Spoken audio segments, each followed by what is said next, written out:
What up, what up? Welcome back to the Crowdfunding Demystified podcast. My name is Salvador Brigman. Welcome back to the show. It's your first time listening on this podcast. We really get into the nitty gritty of what's happening behind the scenes of these major crowdfunding campaigns.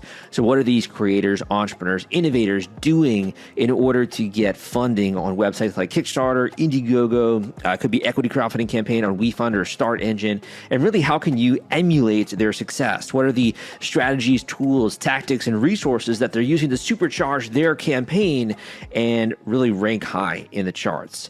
And the cool thing about this is that with crowdfunding, you can really do this anywhere. Today's guest is a great example of someone who launched a campaign outside of the United States, was able to do that, and actually, I think, bring a lot of really interesting, unique elements to a campaign from their local culture.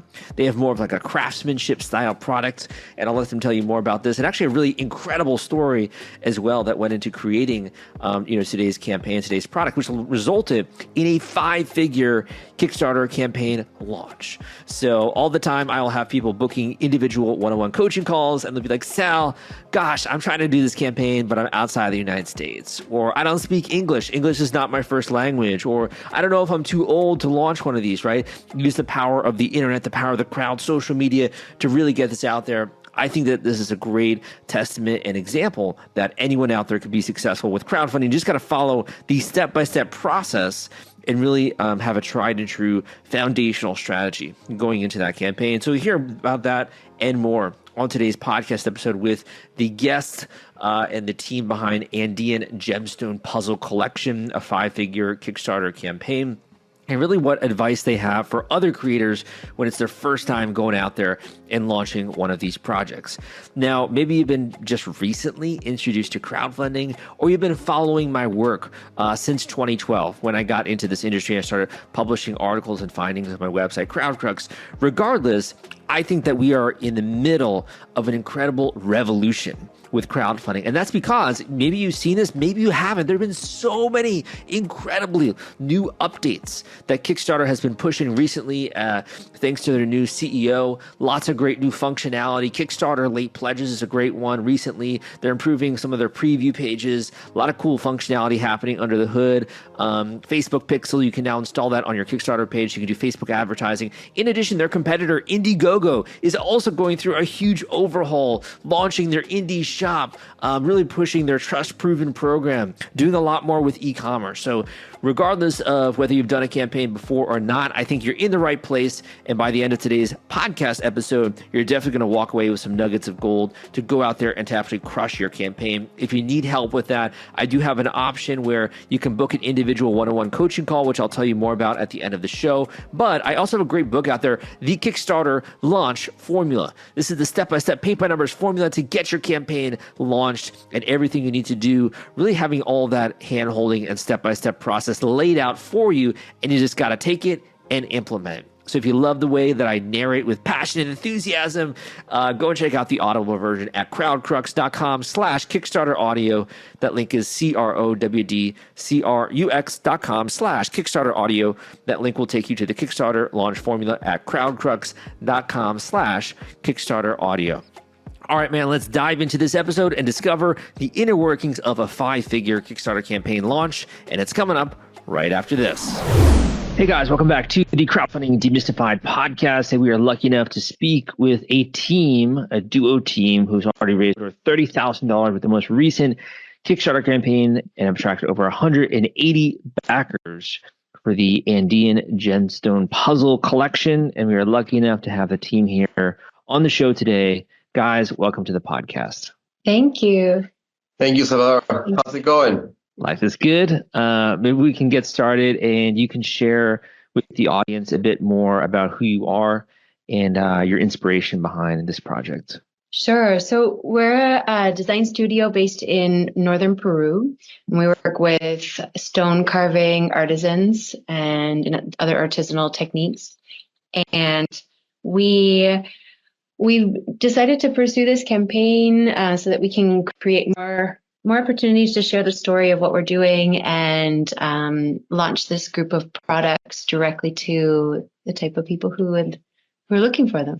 You know, it's been an interesting process for us to get to know our audience along the journey and figure out the right way to share the story for sure. Yeah, Very cool. We figured that Kickstarter is a crowd that mainly from like innovative people trying to look for like new types of products, new experiences, and certainly like our proposal tries to stand out from the traditions and establishes a closer connection with the users when approaching the stones. Usually we use stones for like placing them in jewelry or having them as statues, but this is like a more interactive, fun experience. And in terms of the role breakdown, how would you describe the role breakdown among your team members here? Between the two of us? Yes. We're something we're regularly talking about. As founders, and we're also partners in life, we do a lot of things together. And this has been a lot of new stuff that we bounce ideas off each other regularly. But I would say Mauricio often is the one coming up with maybe like the core content idea, and then I help flesh it out and organize it and give it shape.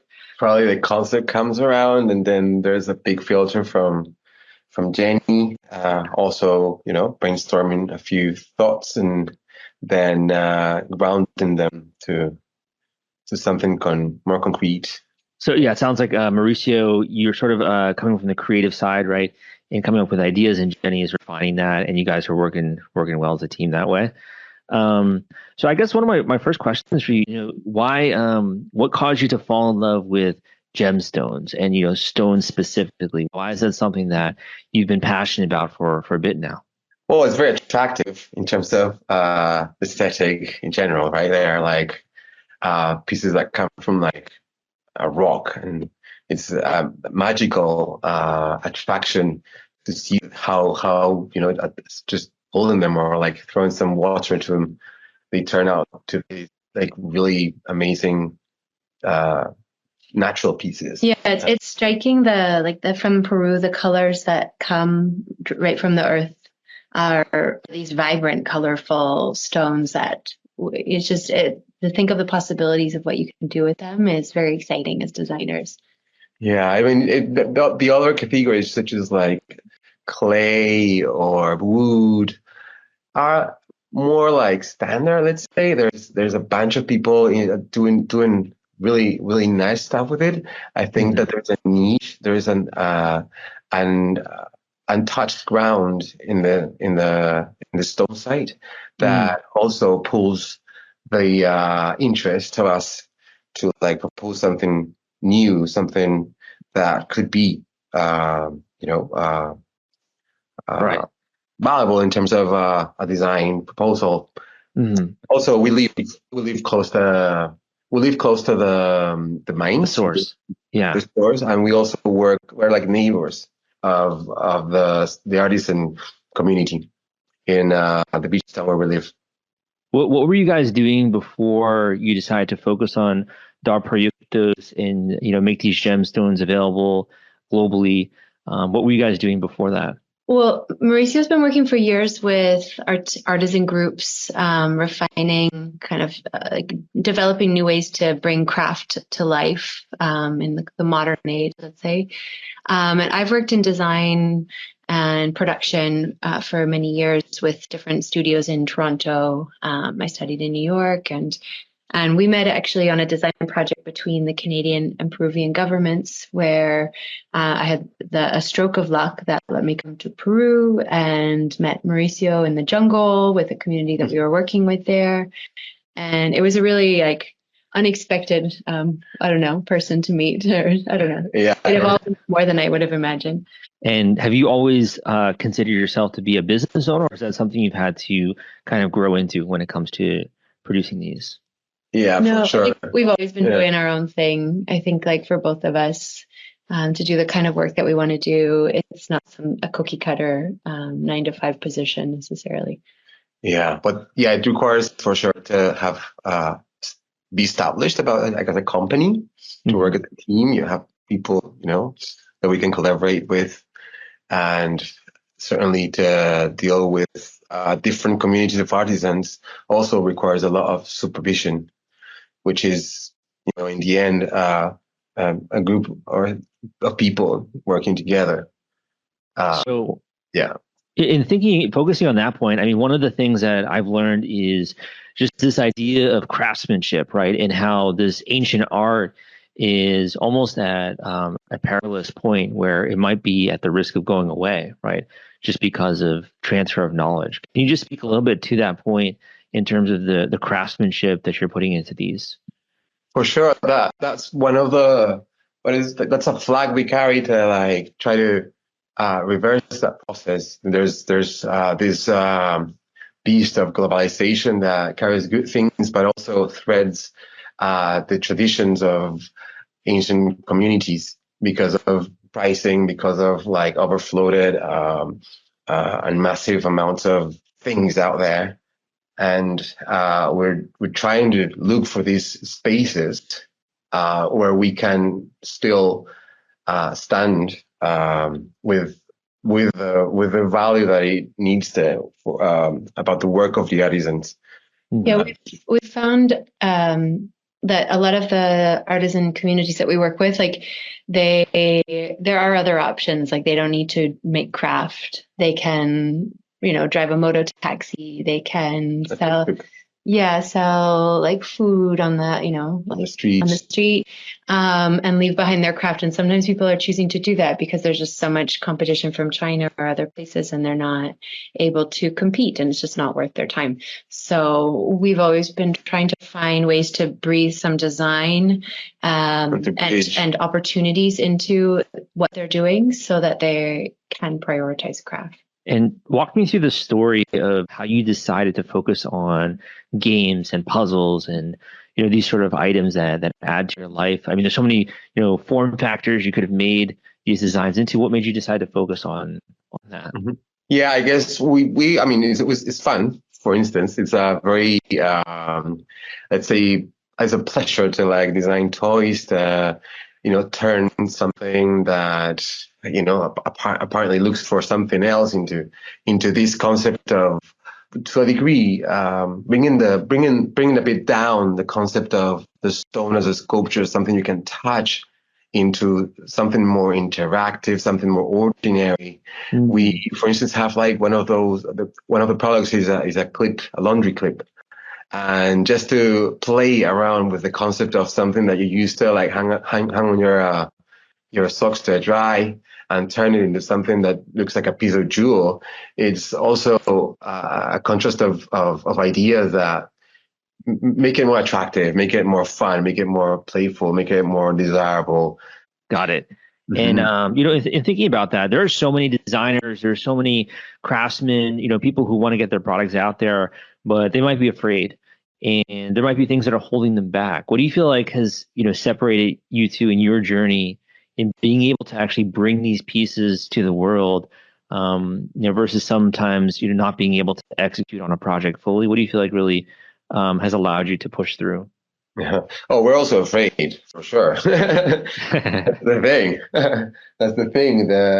But I think there's a will that is like stronger. I think there's also a portion of believing in what you could. You have to be also fighting against the realities of the market, and you can't just turn around and try to be sort of just creative in it, but now fall into strategies and put in the ideas and be putting the ideas more into perspective, into like a commercial ground, and also expanding on the creativity in that field. I think it's that's another layer into how creativity could enable.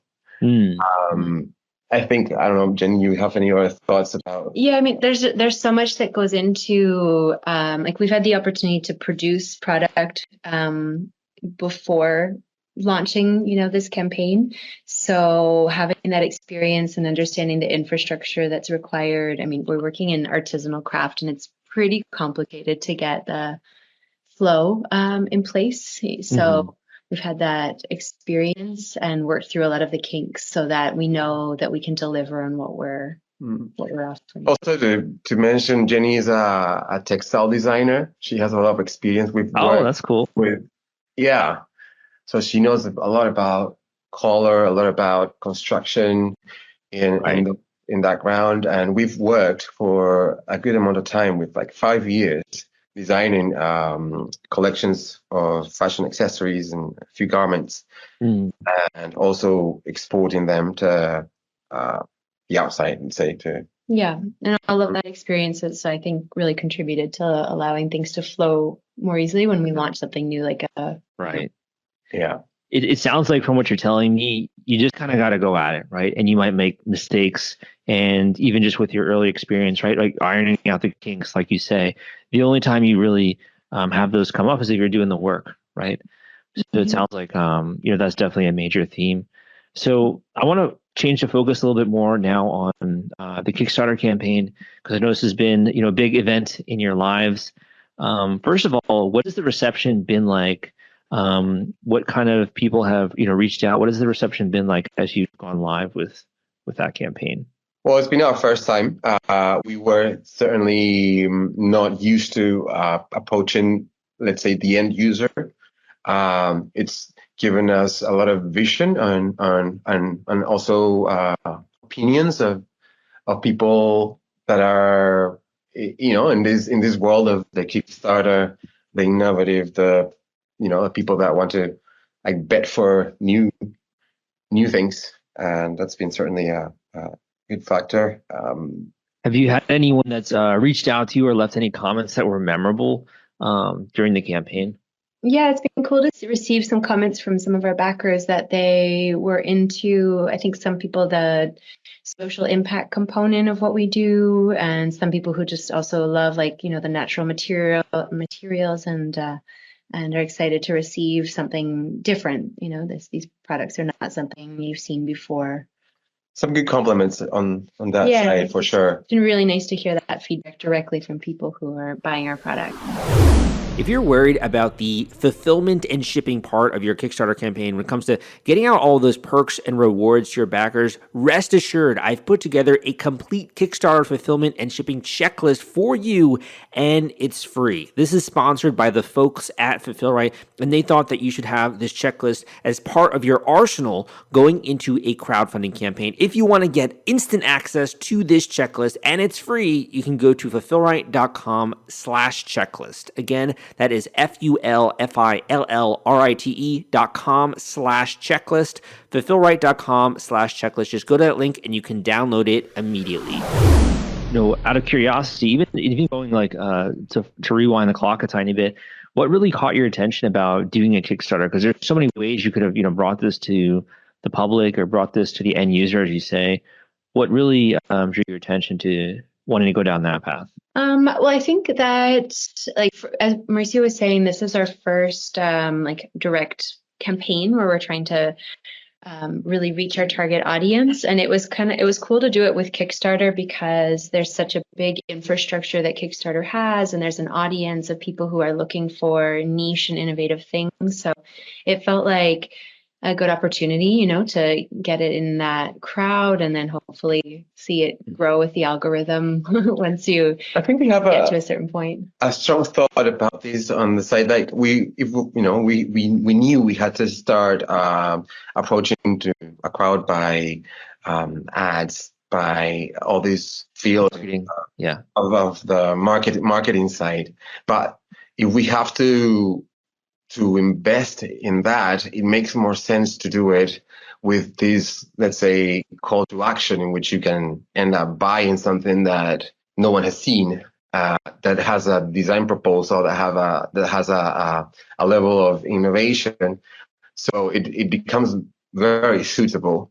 Between Indigo and Kickstarter, we don't really know much differences. We haven't really tried, and this is the first time. So we just were pulled by the ethos, probably, of Kickstarter in that sense. In spending so much time, getting into this point, and also having spent time learning about the artisanal craft, When it comes to the campaign, was there any memories or points that you felt like this was worthwhile, or that were a point of excitement for you, or that you really enjoyed that you'd like to share? During the campaign, Yeah. I would say the most exciting perhaps was we were featured by Kickstarter as one of the campaigns we love. And that was, a really nice acknowledgement. And then, of course, the exposure that offered us. I think it was included in one of their email campaigns. And that brought a lot of traffic to our campaign, which was great. So we saw a lot of people purchase after that. And that was, really I think great. I enjoyed a lot putting together all our thoughts. Let's say our design, our graphic design, our visuals together. We had a lot of fun making the video in the way that we really wanted to like show ourselves in a way in which you could see the back end or the side of making the product that no one sees. But we got like a really nice friend to film all these parts, and it turned out like a very exciting Yeah, we were experience. proud of the Yeah. content and the video in particular that we created. Even the hero image, the graphics that we did I think it was well accomplished to a degree that we feel proud about showing it, and it looks pretty much together as a brand, as a design proposal. Yeah, it looks so cool, and we'll make sure to include a link in the show notes. But everything in terms of like the gifts and the photos and the well thought out video, it just screams like quality, right? And a really authentic piece at that. Kind of on that point as well. I mean, you have an incredible setting here. Is there, what do you feel like is unique when it comes to the setting you have of like being in Peru, right? For someone who's maybe not familiar, why do you feel like that adds like a unique quality to the gemstones? I feel that we're like truly real. Like we literally live next to our stone carvers. We are literally 3 hours away from stone mines. But this is all 100% true. And so it was just a matter of like bringing a camera and filming ourselves, shooting, and do the things that we usually do. But like this time to like, share it with a Kickstarter crowd, with the world. And that made it for us. Like I think the genuine side of it makes we didn't have to make too much effort to like super cool. I mean, you also have backers from all over the world, right? So definitely I think is resonating with people worldwide when it comes to that, and kind of getting a slice almost of Peru, right, in that way. And they're supporting a good cause at the same time. Exactly. We hope so. Yeah, we hope it goes around more. Even those shots are very beautiful, we think, to share it. Very cool. So I just have one or two more questions. I guess the first would be, for another creator who is thinking about utilizing Kickstarter or crowdfunding, do you have any advice for them that you would pass on that you think would be valuable? Yeah. It was, I think, more work than I anticipated to get it all set up. You have to carry a good belt. Okay. You have to have the guts for sure. Yeah, a lot. Don't do it. No. Yeah, so it's definitely going to be a lot of work that you have your work cut out to you, it sounds like. I think that you have to have a level of understanding in marketing for sure.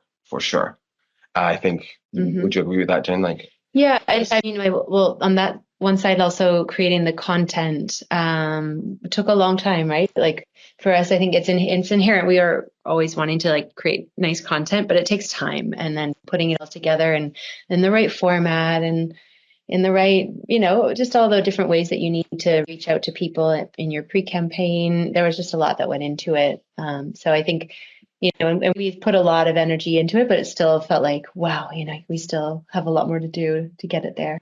Yeah, right. I think there's a lot of also digital world has or provides a bunch of tools to start understanding better the information that comes back from your possible backers, your audience, which is very important to like read and understand so that you can take better decisions and risk less in the end of the campaign duration, right?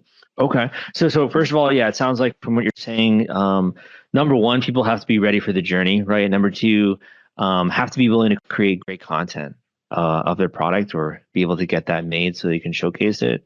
And three, this idea of like, digital marketing and looking at data and understanding what your audience is liking, right? About what it is you're doing. Yeah. Got it. Very cool. Well, first of all, where can people go to learn more about the Gemstone Puzzle Collection? Where would you like them to go to check out more information about you guys? Sure, you can look at it on our website. Our Kickstarter campaign is also still live right now for late pledges for the next week or so. And so you can search Dar Proyectos. That's like projects with a Y instead of a J and an O at the end. So Dar Proyectos. And we also have on our website lots more and a few other things we've designed along the way too. Got it. Make sure to link those up in the show notes. And my final question for you, we can end on this note. We can either end with a word of encouragement for other creators out there. It could be a final tip about crowdfunding, or it could be a quote or something that someone has told you that you'd like to pass on. Anything along those lines. And let's start with Jenny. We can end with that. Okay. A final note about crowdfunding. Or a word of encouragement for other creators listening who are struggling with their project or are thinking about maybe launching something. Well, it was cool to kind of be part of the Kickstarter community and see, how other people are also engaging their audience. It was interesting to like engage in all of the updates and like just to participate really fully in the marketing story and journey. That's something we hadn't really done before, and it was a really nice opportunity to connect with our audience. Love it. Did you have one, Mauricio, that you wanted to add to that? Yeah, I guess also around the same is, the more you understand your crowd, the better. The more you interact in these virtual channels to reach your people, the better. The better the experience can turn out. And of course, being active is a very important component of it. Love it. Guys, thank you so much for coming on the show. I'll make sure to link up those in the show notes and wish you the best of luck with Kickstarter late pledges. Thank you. Thank you. Thank you, Salvador. Thank you for listening to this episode of the Crowdfunding Demystified podcast. My name is Salvador Brigman, and I feel privileged to have listeners just like you, students just like today's guest who was able to launch a 5-figure campaign. It's incredible. I feel so much gratitude about being able to help you on the path, being a guide, sharing with you what works behind the scenes. And if you appreciate the education and information that I put out there, please take a second to leave a positive rating and review on iTunes. Or if you're listening to this on YouTube, give me a thumbs up, leave a positive and encouraging comment, and push some good karma your way. Now, if you've been maybe listening to a couple of my episodes, or you've read my blog, or watched some of my YouTube videos, you might be like, gosh darn it, this sounds incredibly exciting and a huge opportunity, but there's also a lot of moving pieces, right, that go into a launch. And if you get it right, you can do an incredible campaign. We've had students of mine come on, talk about how they do 6-figure raises. Like, it is insane.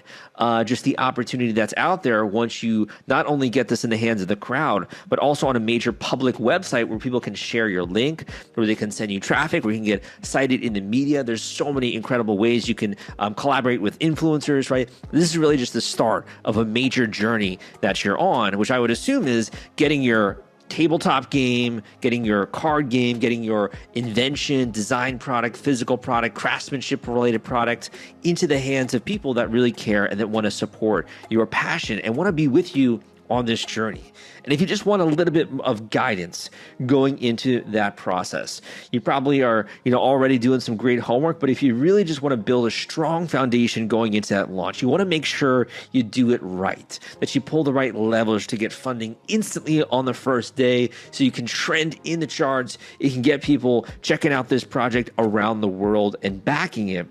You got to check out my individual one-on-one coaching call option where you can actually book a one-on-one coaching call with yours truly, with me.